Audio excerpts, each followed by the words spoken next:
Now we will have a presentation of Professor Yury Gogotsi. And please, I invite you to your speech. Well, good afternoon, everyone in Ukraine. Good morning, good day to people elsewhere. And I would like to thank Olena for inviting me to speak. And I truly enjoyed Professor Ralph Hoffman's presentation explaining very complex and fundamental things in simple and accessible way. I think this is really the value of a good presentation. I would also apologize to people who had to wait for my talk for 2 hours.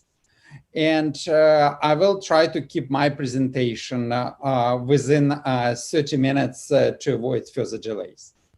So you have just heard a lot about nanomaterials, and I will tell you about a relatively new, it's actually already 10-year-old family of nanomaterials, which are called MAXenes, two-dimensional carbides and nitrides of transition metals, which add many more building blocks to the modern nanomaterials world. But before I start talking about it here, let me tell you a little bit about myself. I was born and raised in Kyiv in Ukraine. I received all my education, got my candidate sciences, Doctor of Sciences degree in Ukraine. But I started to travel and from my initial work on high performance ceramics, actually carbides, nitrides, high temperature behavior of those materials, I shifted during my GSPS fellowship at the Tokyo Institute of Technology to carbon nanomaterials. You just heard about nanotubes, graphene, other structures. But carbides and nitrides stayed as a focus of my research for a long time. I just shifted from structural ceramics to nanomaterials here. And they were going along with carbon because there are many similarities between carbides and carbons. And today I will talk about two-dimensional carbides and nitrides, a very large family of materials we discovered at Drexel University about 10 years ago, with already more than 30 members, stoichiometric structures synthesized, more than 100 stoichiometric structure possible. And this may well be the largest family of low-dimensional inorganic materials discovered so far, largely exceeding the number of possible dichalcogenides or other inorganic materials here.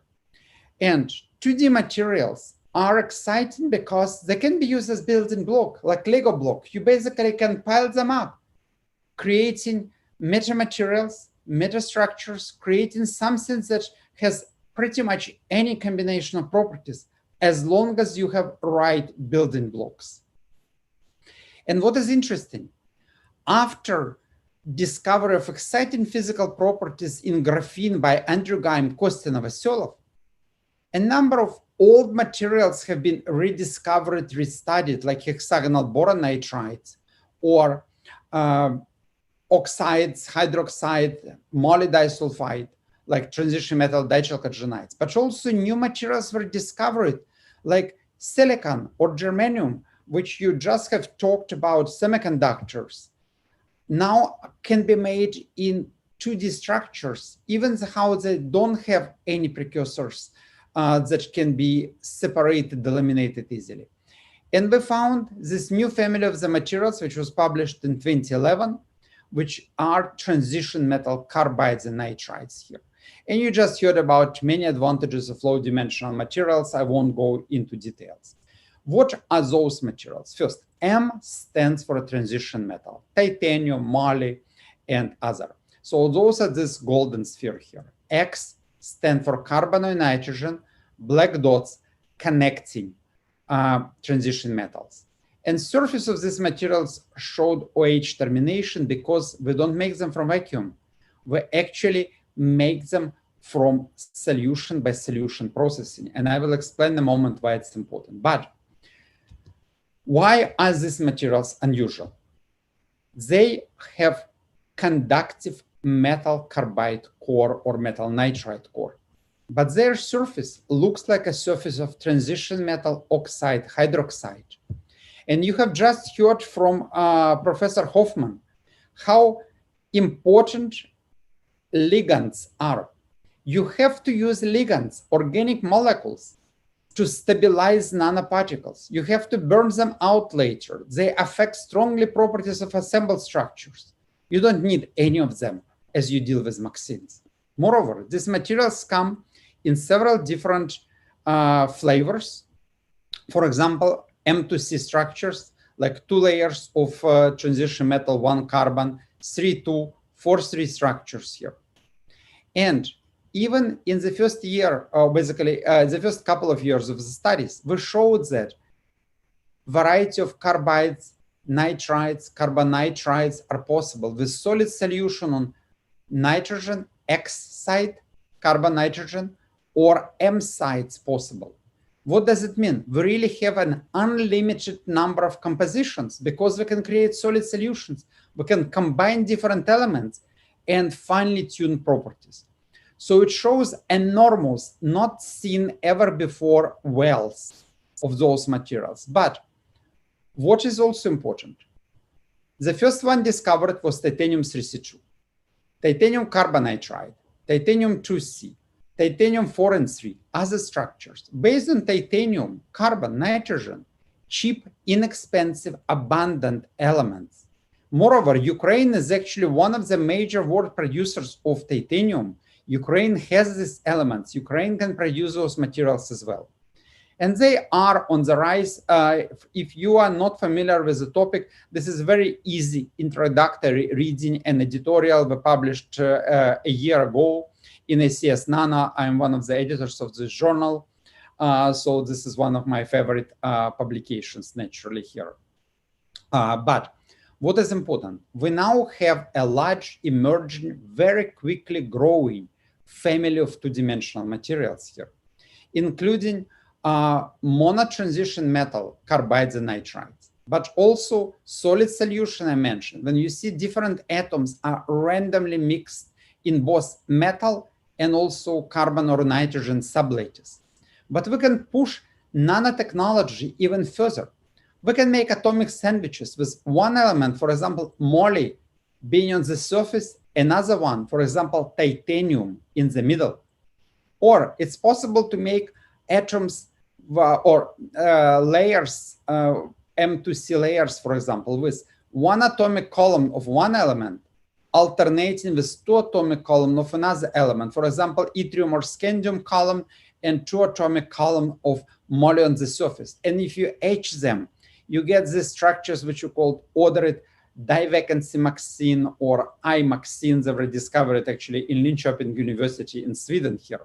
So we have an enormously broad family of materials, and you can see some of them have been made here. Moreover, it keeps growing, it keeps expanding.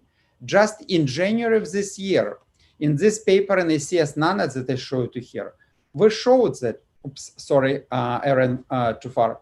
We showed that it's possible to also make M5C4 structures with 5 layers of transition metal, and this high resolution transmission electron microscopy shows here. And this is definitely not the end. I won't have time really today to talk about the mechanism of how we make it here. Just to give you an idea, we take layered ceramic precursors, so-known MAX phases. Professor Michel Barzoum, my colleague at Drexel University, is one of the leaders, founders of the field, with whom we work on initial discovery of MAXenes.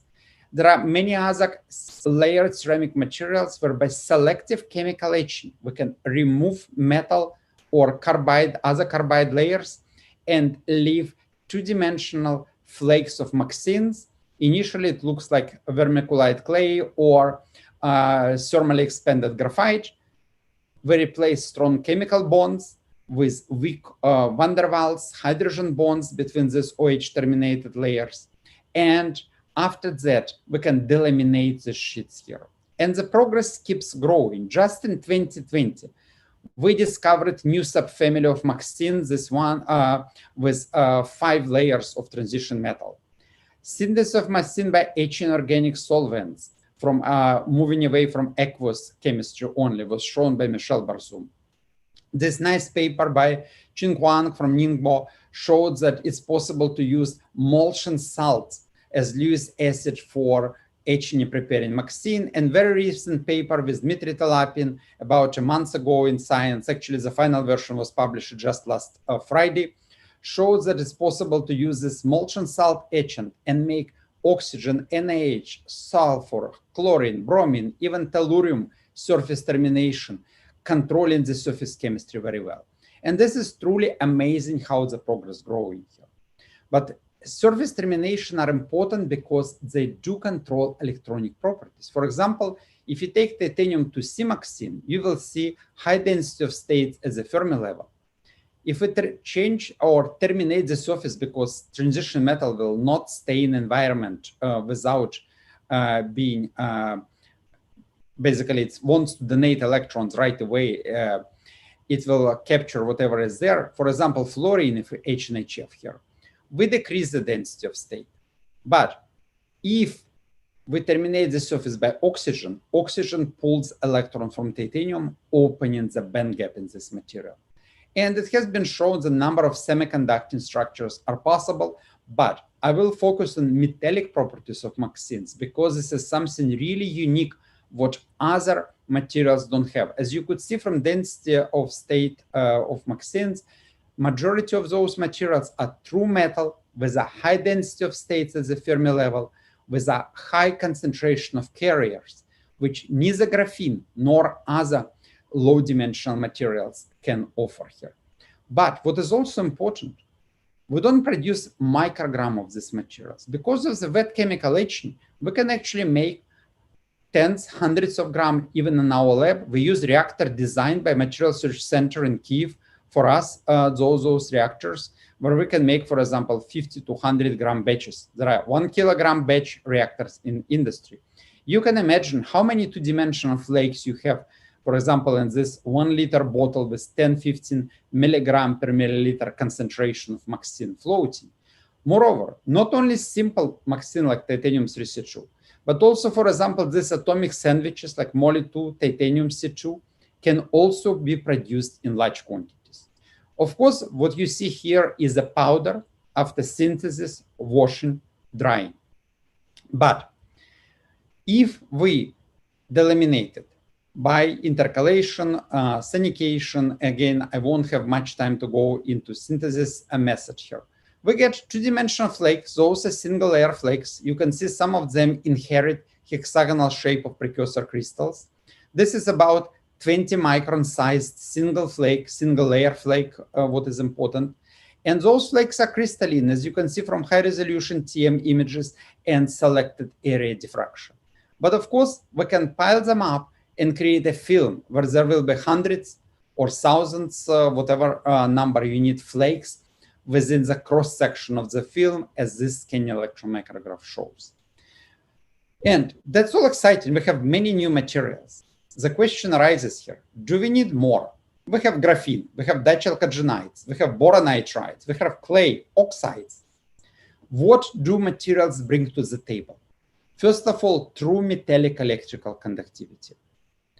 Up to 20,000 Siemens per centimeter in such films right now, definitely not the limit. We started with about 200 10 years ago.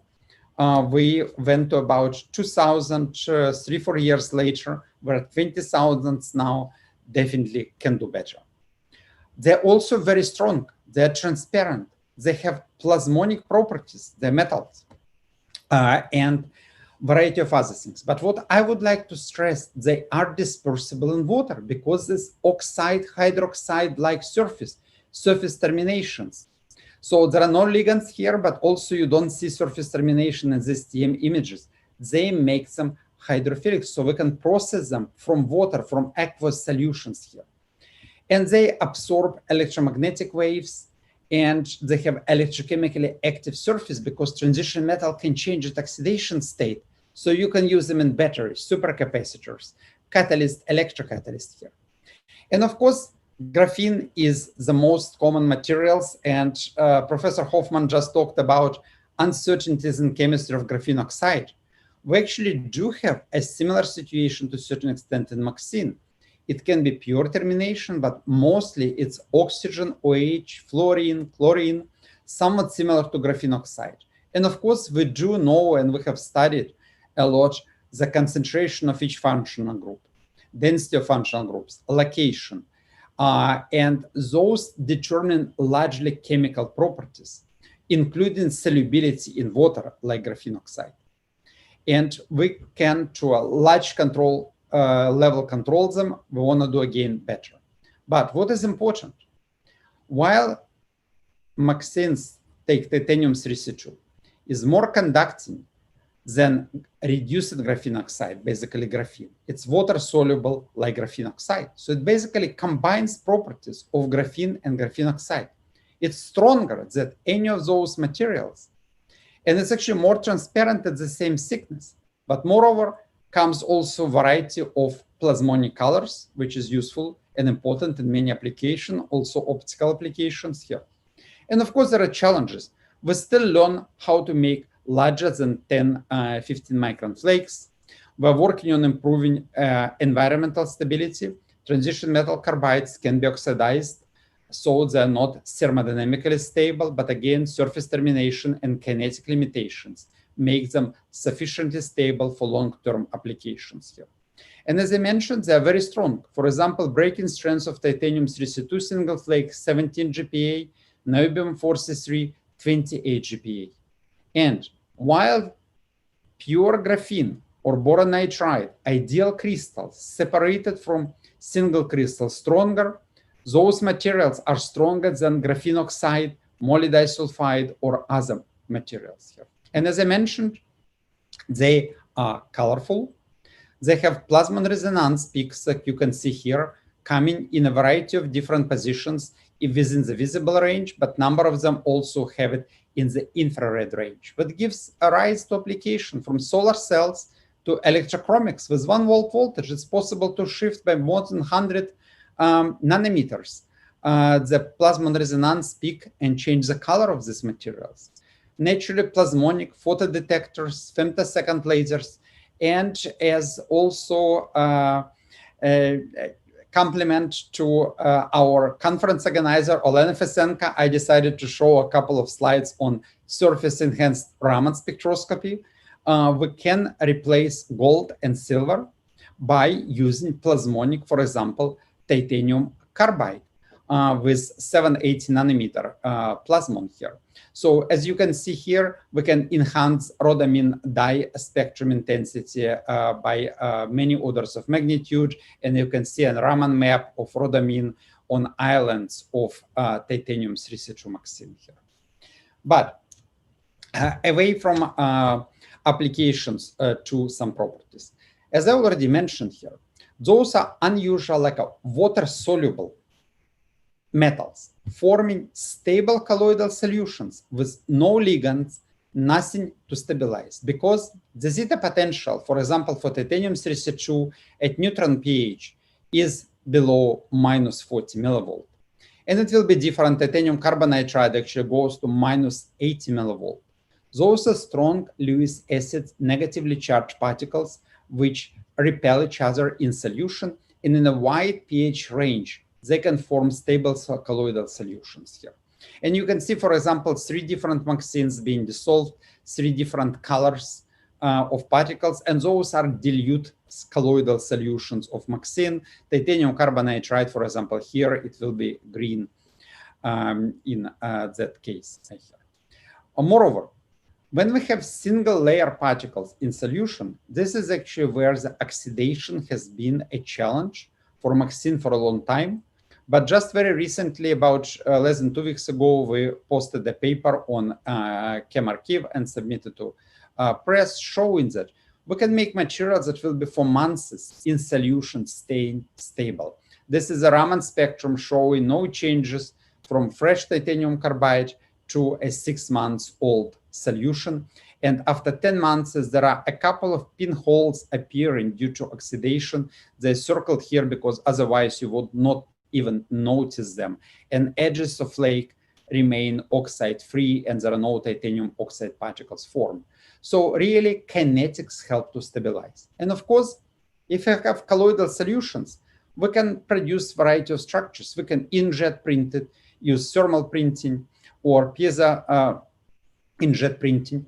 We can use spray coating. Actually, we bought this spray gun for $20 in a hardware store. And we take this bottle of the solution, fill spray gun with a solution, and paint MAXene on the surface here. And that's easy, straightforward. And what you see in the back is like a letter size paper sheet of MAXene, just 5 micron in thickness, but you can see wrinkles. It's a freestanding. You can handle it. You can cut electrodes or anything else. And of course, you can also pattern, for example, Drexel University logo, making conducting film, conducting coatings. What is also interesting, since those are two-dimensional flake in water, depending on concentrations, they also show liquid crystalline behavior.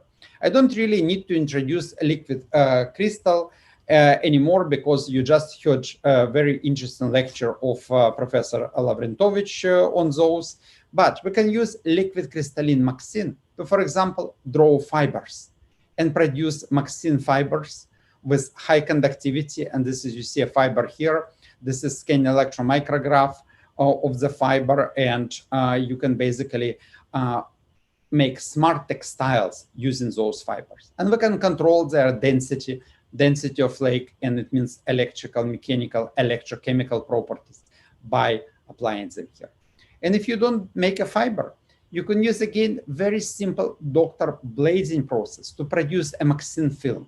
This is 1 micron thick film, probably about 500, 600 layers of titanium 332 in a cross section.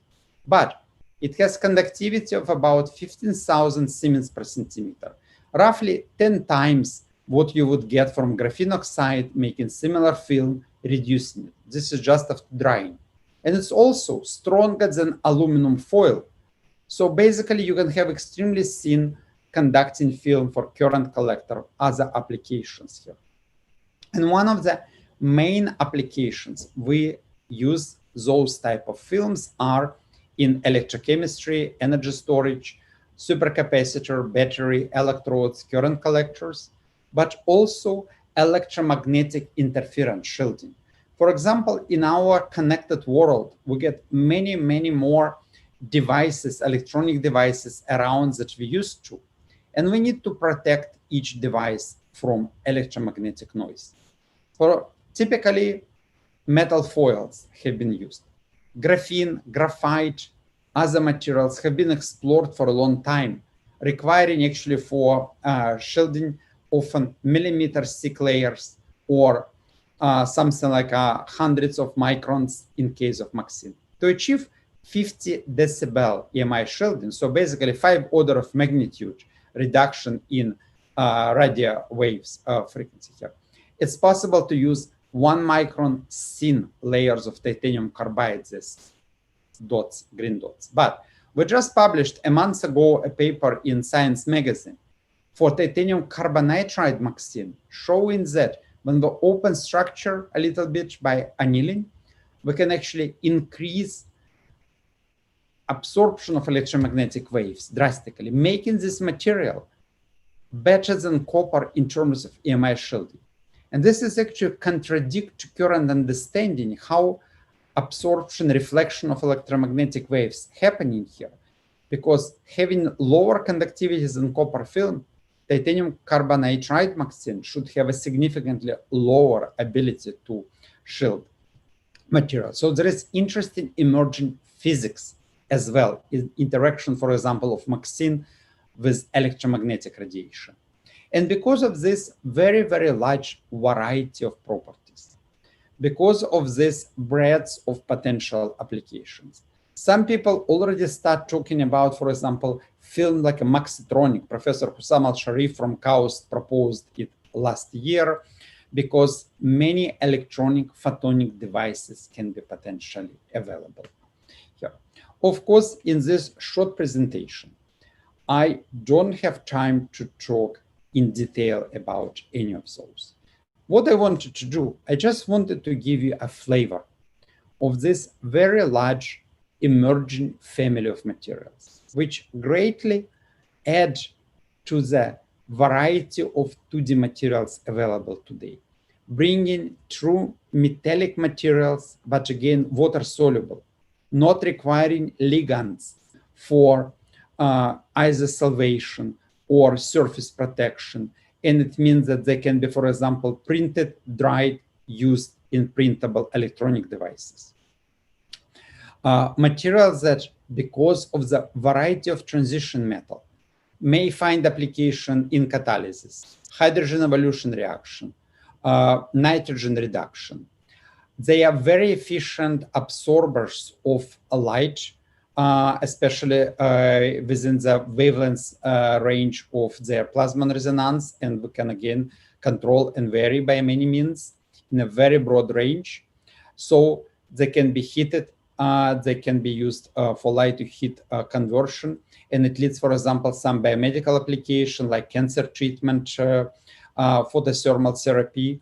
They're great sorbents, so they can be used simultaneously in theranostic applications. They can deliver drugs and destroy cancer cells here. But also, for example, absorption of molecules will lead to change in their conductivity, and they can be used as biosensors. They can absorb urea. They can be used in dialysis. We just published a paper in ACS Nano on this subject a couple of days ago.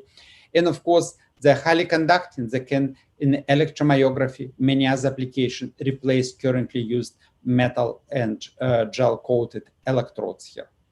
But the same way you can use them for sensing gases, strain, moisture, electrochemical sensing here. I briefly mentioned optical properties in application here. But they're also strong, so they can reinforce metal, polymer, ceramic matrix composites. Consider them to be, to a certain extent, competition to graphene, but at the same time, they can do certain things graphene cannot do. For example, providing 10 times higher conductivity in composite materials, films, and electrodes. They're also the best material known today for electromagnetic interference shielding. I show you just a single slide on this, but also similar way you can make antennas, printed antennas for wireless communications, RFID tags here. And of course, as you see, actually the largest segment are electrochemical applications. I completely skipped it today because of lack of time, and you can find a couple of talks that I gave very recently on this subject online. But pretty much any kind of batteries and supercapacitors can benefit from highly conducting materials with redox active metals here. Moreover, this is an exciting area for people who are entering. You see, from all this variety of materials, about 50% were just titanium carbide MAXene, the first one discovered. And there is very little studies about huge variety of other materials. Also, many of this field, first paper appeared just a couple of years ago. This is again opportunity for those of you who are looking for new materials to explore, for new exciting applications of nanomaterials here. And with this, I would like also to, of course, thank people who really did the work I showed to you. This is my research group last summer in my backyard. Because of COVID, we could not have our traditional summer parties this year. But we hope we will have it as soon as pandemic is over. We also work with many people around the world, including researchers in Ukraine. And we also receive funding and support from many funding agencies, companies, and also various foundations around the world here. Without this support, also, nothing would be possible. If you want to learn more about MAXenes, we will have a conference in China, in Ningbo, in October, and you can register for the conference with this website. And we just recently, in the beginning of August, had a conference at Drexel University, MAXene, 10 years later, and we had about 2,000 registered participants here. It's too late to attend, but we will place recorded presentations online, and you can learn more. And with this, I would like to thank all of you for listening. And I hope at least some of you will be excited enough about MAXenes to start research in that field. Thank you very much. And I think I'm within my 30-minute time, and hope we'll have time for a couple of questions. Thank you for your presentation. Yes, we have a few questions. Some of questions came to us by mail and some by chat. And I will ask Oksana to read them. Many thanks for excellent presentation, first of all. And there is one question comes from Professor Oleg Lavrentovich. What is the liquid crystal phase of your materials, smectic-like or pneumatic-like? We get pneumatic-like liquid crystals. And of course, the formation of liquid crystal depends on size of particles and concentration. More larger particles, lower concentration, you need to get to pneumatic phase. Smaller particles, high concentration you need. Mm-hmm. Thank you very much. And the other question comes from Professor Leonid Yatsenko. Dear Professor Gogotsi, could you comment about current state of art with superconductivity of MAXenes? Well, there have been very interesting predictions. For example, Boris Jakobson, who did predict borofin formation, two-dimensional boron, and did very nice for nanotubes. He predicted tunable superconductivity in moly-carbide MAXene. But really, the first paper on superconductivity MAXene was published in Science actually, it appeared a little bit earlier, but just last Friday. It's a Professor Talapin's from University of Illinois Chicago paper showing that superconductivity of MAXene controlled by their surface chemistry. For the same MAXene, niobium carbide, moly carbide, depending on surface chemistry, you can either have transition to superconducting state or not. Mm-hmm. And one more question. Yeah. The next question comes from Professor Piotr Sleshkovsky. Professor Gogotsi, thank you very much for a great talk. Are there any studies regarding the meta-surface of chiral properties of MAXenes? What kind of properties? Chiral. Chiral properties, okay. No. Short answer is no. Okay. Very short answer. Yes, and clear. And now I will ask conference hall. Do you have a question? Someone have a question? No, and then I have a last question. One of my friends asked me that I ask you, is it possible to receive your MAXene?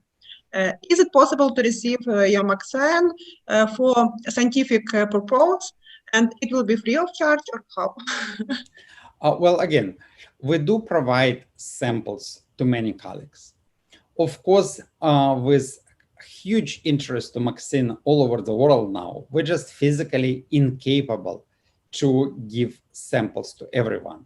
But Sigma, Millipore Sigma, the main basically producer of chemicals for research, acquired a license from Drexel University, and production actually has been delayed by the COVID, but they're going to have it in their catalog. Another company is 2D Semiconductors, and potentially Materials Research Center in Kyiv in Ukraine should be able to produce MAXenes as well. They produce MAX-phase precursors for us and produce reactors for us. So there are sources where you can acquire material, but if you're interested in collaboration, feel free to write to me. Even if I can produce and provide samples myself, I may be able to connect you some other researchers who make MAXene, who make good quality material, and who may be less overloaded than our group right now. And also commenting on my previous very short answer.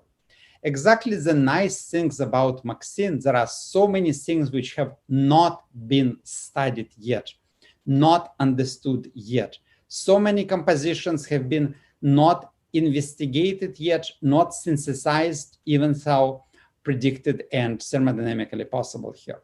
So again, don't hesitate to ask. And also, it's not that difficult to make MAXene if you have a good chemistry lab. Thank you for your presentation and thank you for your answers.